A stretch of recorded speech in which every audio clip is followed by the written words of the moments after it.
This is Talk of the Nation. I'm Michelle Martin in Washington. Neil Conan is on vacation. From the earliest days of the Republic, religion has been intertwined with the American story. From Columbus's voyage to the New World, financed in part from the properties confiscated during the Inquisition, from the Pilgrim's quest for religious freedom to America's founding documents, this has been a nation under God as well as law. But as America now confronts enemies abroad, animated in part by religion, as well as divisions at home over issues like gay rights and stem cell research, author Sam Harris says it is time to get religion out of public life. Harris first came to public attention with a book he wrote after the 9/11 attacks called The End of Faith.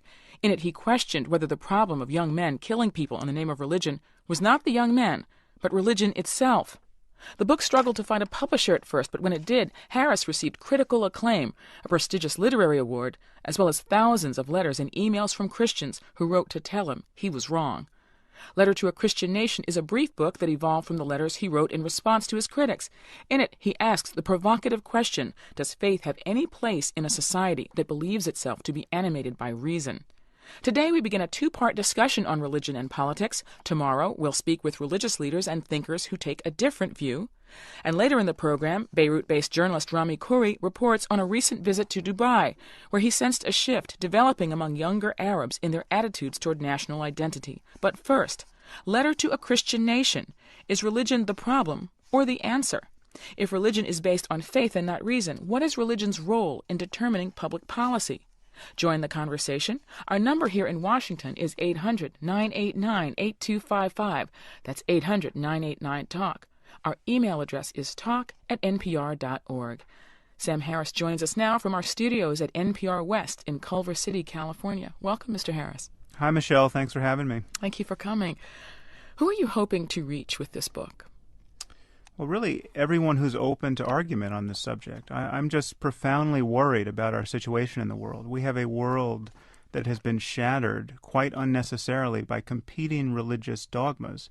We have Christians against Muslims, against Jews. We have societies reliably breaking down along these lines. And so I think civilization is really threatened primarily by the religious fragmentation of the human community, by religious impediments to clear thinking, and just by a willingness on the part of millions to sacrifice the real possibility of happiness in this world for what I consider to be a fantasy of a world to come. And so and yet it is taboo to criticize these competing certainties, and that's the dysfunction that I'm really talking about in both my books.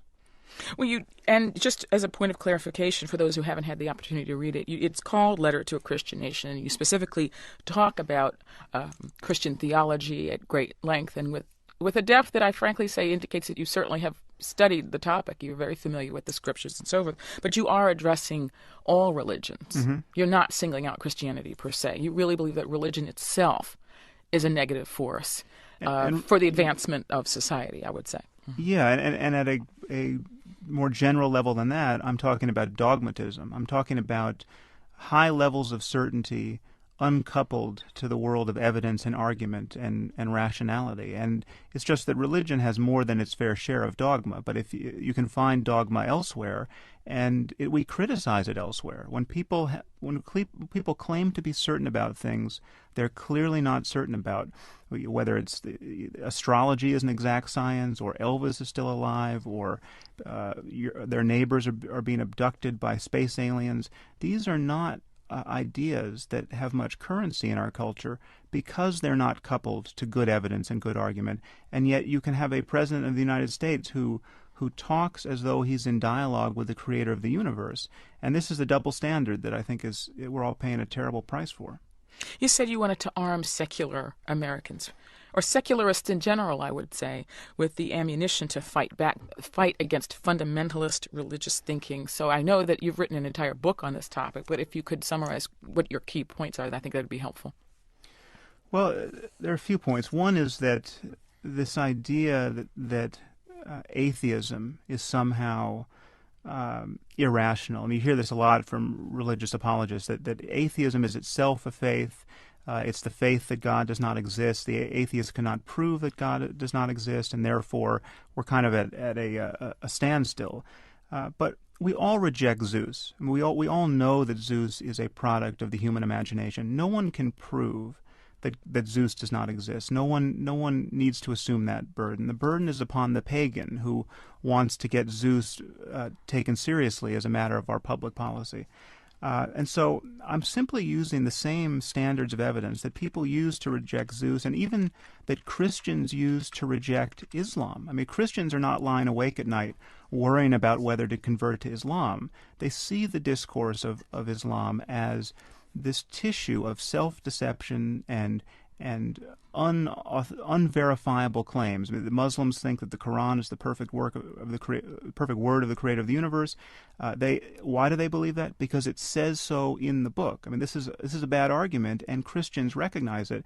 They just don't recognize it with respect to their own book and their own miracles and their own fantasies of a world to come. And so what I'm arguing is that we all know what it's like to demand evidence and argument from our neighbors, and yet it has been rendered taboo to do this on the subject of religion. And now what we have, quite literally, are millions of people who can rationalize the violent deaths of their children by recourse to fairy tales. And this happens in the Muslim world, and it happens here, where we have 44% of Americans, apparently, who think that Jesus is going to come back in the next 50 years and rapture them into the sky so that they can witness a sacred genocide. I mean, this is astonishing that people think this, but this has been polled every which way, and people apparently do think this. Okay, but the question would be, what are the consequences of their belief system for you? Well, the consequences... I mean, because you don't care. I mean, that people believe that Elvis is still around, or that, Right. Tupac, for that matter, is on vacation in the Bahamas. I mean, you're not writing a book about that. So no, what are the implications of that for you? Yeah, there are dogmas that are benign, but there are dogmas that aren't. And even dogmas that are seemingly benign, when you map them onto the world, often produce surprising suffering. You just take the idea that contraception is sinful. This is basically a Catholic dogma, though other Christians have adopted it. And it seems benign enough. It's going to lead to a lot of pregnancy, but it's not going to get people killed necessarily. But then you see that there are Catholic ministers in countries like Sudan, where in sub-Saharan Africa 3 to 4 million people die from AIDS every year, preaching the sinfulness of condom use in villages where the only information about condom use is coming from the ministry. This is, as I argue in Letter to a Christian Nation, an instance of really genocidal stupidity. And yet, because it's a religious dogma, we cannot criticize it to the degree that we would otherwise. And but so you are just criticizing it. I mean, well, despite... well, I am. But you are, and you have, and you are not the only person. There are many groups, Planned Parenthood, many groups that have been fighting this policy. Yeah, and that we have to do that, but we are in a profound minority. And just imagine how the Vatican would have been treated if it were a secular organization promulgating these ideas. Not to mention the child molestation scandal in the Vatican. I mean, that it was treated in a way that would be unthinkable in a secular organization. Well, okay, all right. Let's go to a caller. Just because it appears that as I'm sure you know, that the whole question of how institutions protect themselves vis-a-vis persons who are inappropriate with children is now very much the talk of Washington D.C. Reference to Representative Mark Foley, and that's not a religious organization. But I take your point. Let's go to a caller. Let's go to St. Louis, Missouri, and Dave. Dave, what are your thoughts? Yeah, I just wanted to point out something. He seems to be overlooking, and what you just brought up, by the way, with the conduct of people and how they believe is what defines their actions. But also look at communism. It's anti-religion, anti-God, and so forth. And they believe and they thought their kids were dying for a noble cause as well, and there's no God involved in it. Right. Well, that's why I talked about dogmatism itself at the front of this interview. The problem is false claims to certainty that are divisive and empowering and invoke all of the tribalism that we are struggling to outgrow as a species. And communism was certainly an example, and so was Nazism and fascism generally. These are examples of rigid ideologies that were dogmatic through and through. This is not reason run amok. This is not people demanding too much evidence for their core beliefs. These were essentially political religions. And when you look at what